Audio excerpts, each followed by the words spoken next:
અરવલ્લીમાં વાહન અધિનિયમ 104(2) નો વિરોધ કરાયો છે।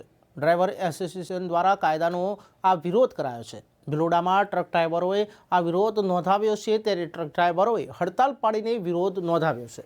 નવા કાયદાના વિરોધમાં આવેદનપત્ર આપી રજૂઆત કરાઈ હતી, ત્યારે દોલવાણી 3 રસ્તા પાસે ટ્રક ડ્રાઈવરોએ એકઠા થઈને રોષ દર્શાવ્યો છે। ત્યારે એક્સિડન્ટના કિસ્સામાં ડ્રાઈવરને 10 વર્ષની કેદ અને 7 લાખ રૂપિયાના દંડના કાયદાનો વિરોધ કરવામાં આવ્યો છે। તે અંગે ટ્રક ડ્રાઈવરો હડતાલ ઉપર ઉતરી આવ્યા છે। સરકારના નયા નિયમના આધારે જે કાયદો કાઢ્યો એના વિરોધમાં ડ્રાઈવરો બધા હડતાલ ઉપર ઉતર્યા છે અને સરકારના આ નિયમનો પાછો ખેંચવા માટે અનુરોધ કરીએ છીએ કે ડ્રાઈવર લોકો પછી નોકરી ના કરી શકે, ટ્રાન્સપોર્ટ સુવિધા પછી બંધ થઈ જાય।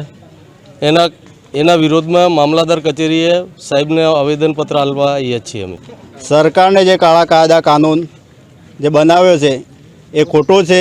ડ્રાઈવરો માટે ડ્રાઈવર 7 લાખ રૂપિયા ક્યાંથી ભરે ને 10,000 રૂપિયા 10 વર્ષની સજા ક્યાંથી ભોગવે? જો ટ્રાન્સપોર્ટ સર્વિસ આપતી હોય ને લોકોને આવર જવર માટે બધી રીતે સુવિધા આપતી હોય તો ડ્રાઈવર માટે આટલું ખોટું છે। મોટી ગાડી દેશના કોઈ પણ ખૂણા પર જઈ માલવાહક તરીકે લોકોને ખાવાનું બીજી રીતે બધી રીતે પૂરું પાડતી હોય તો એને કાયદામાં ખોટો બનાવ્યો છે।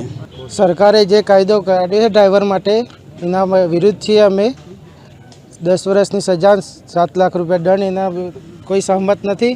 આ કાયદાથી કોઈ ડ્રાઈવર કરી શકે, નોકરી કરી શકે એની પરિસ્થિતિમાં નથી। એના લીધે અમે મામલતદાર કચેરી આવ્યા છીએ આવેદનપત્ર આપવા।